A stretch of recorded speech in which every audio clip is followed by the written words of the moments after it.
Assalamualaikum warahmatullahi wabarakatuh. Yang ambo hormati nini mama serta sanak nan basamo baik di kampung ataupun di rantau, dia salam saja ambo muliakan.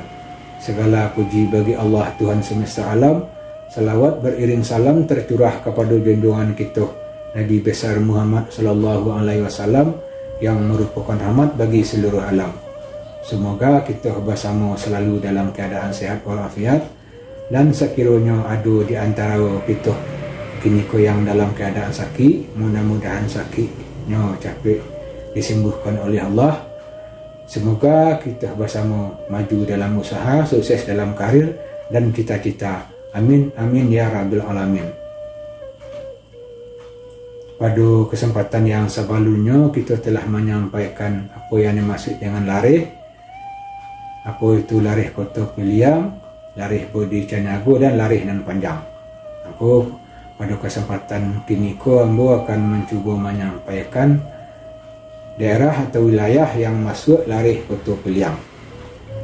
Daerah yang masuk larih kota piliang yang pertama yaitu Sungai Tarap Salapan Batu, 5 batu di dalam, 3 batu di luar. 5 batu di dalam yang pertama Kumango, yang kedua Rawo-Rawo, yang ketiga Salim Pawang, yang keempat Sepayang, dan yang kelima Mandai Liang. 3 batu di luar, yang pertama Tanjung Alam Tabik Patah, yang kedua Tunggal Berulak, yang ketiga Talang Dasun. Tarikh kepada daerah larih kota piliang berikutnya yaitu Kapak Radai.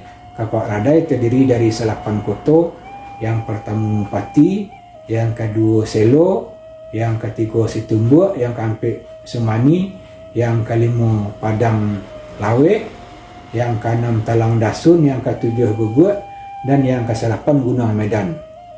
Tarikh kepada daerah larih kota piliang berikutnya yaitu Ikua Koto. Ikua Koto terdiri dari 2 kota, yang pertama Sejangik, yang kedua Kota Panjang 3 Batu.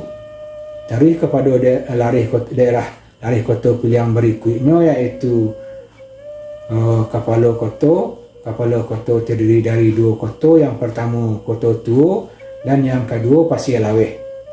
Tarikh kepada daerah larih kota piliang berikutnya yaitu Puncak Gombak. Puncak Gombak terdiri dari 1 kota yaitu Kota Baru.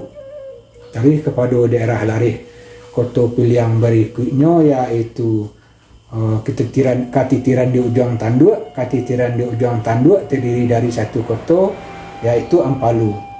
Tarikh kepada daerah larih kota piliang berikutnya yaitu Ujung Labuh Tanjung Semayang. Ujung Labuh Tanjung Semayang terdiri dari 7 kota, yang pertama Tanjung, yang kedua Semayang, yang ketiga Talago, yang keempat Sungai Patai, yang kelima Minangkabau, yang keenam Sempurui, dan yang ketujuh Sawah Liek. Tarikh kepada wilayah larih kota piliang berikutnya yaitu Lintau 9 kota, 5 kota di atas, 4 kota di bawah. 5 kota di atas, yang pertama Batu Bulik, yang kedua Lubuk Jantan, yang ketiga Balai Tangah, yang keempat Tanjung Bonai, yang kelima Tapi Selo.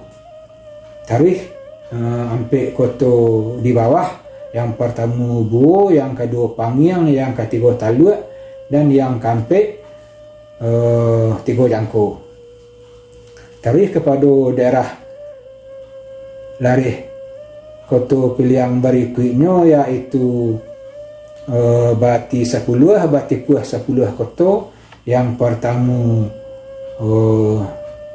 Sumpu, yang kedua Malalo, yang ketiga Pitalah, yang keempat Jaho, yang kelima Tanjung, yang keenam Tambangan, yang ketujuh Pandai Sikit, yang ke-8 Kota Laweh, yang ke-9 Gunung Paninjauan, dan yang ke-10 Labuatan. Tarikh kepada daerah larih kota piliang berikutnya yaitu Langgam 67. Langgam 67 terdiri dari 7 daerah, yang pertama Sungai Tarap Salapan Batu, lah pernah kita sampaikan juga. Yang kedua Sungai Jambu Jolo Buatan, yang ketiga Singkarak Josaniang Baka, yang keempat Suli Air Jo Tanjung Balik, yang kelima Bati 10 batik puah 10 koto lah pernah kita sampaikan juga. Yang ke-6 si Mawang Bukit Kanduang, yang ke-7 si Lungkang Padang Sebusut. Tarikh kepada daerah Larih Kota Piliang berikutnya iaitu daerah Tigo Selo. Yang pertama Pagaruyung, yang kedua Buo, dan yang ketiga Sumpur Kudus. Jadi itulah lebih kurang ada 50 buah daerah atau 50 daerah atau wilayah yang masuk Larih Kota Piliang. Mungkin pada zaman kini mungkin daerah atau wilayah itulah terpecah-pecah menjadi banyak negari dan kelurahan, mungkin lah menjadi 100 negari dan kelurahan atau lebih. Karena banyak negari di Sumatera Barat menurut data tahun 2022 yaitu lebih kurang 1035. Mungkin sekian saja dari Ambo. Mengko pada kesempatan Ambo banyak salah dalam berkata-kata, salah dalam bersikap, dan salah pula dalam menyebut nama tempat dan nama-nama daerah. Mengko kau dak janjang mau naik, dak tangguh Ambo turun, tuah pemulu kok tagisi martabat tuanku kok tasingguang ninyak mama indak tak pemuliakan. Tawan sama gadang kurang taragui. Maka Ambo mohon dimaafkan. Jangan lupa subscribe sebagai bentuk dorongan semangat dan terhadap uraian yang telah kita sampaikan. Semoga rahmat dan berkah Allah selalu tercurah untuk kita bersama. Amin amin ya rabbil alamin. Ini mama nan gadang bahasa batuah. Maaf diminta banyak-banyak, yang kadim hanya sipai Allah. Banyak maaf. Wabillahi taufiq wal hidayah. Wassalamualaikum warahmatullahi wabarakatuh.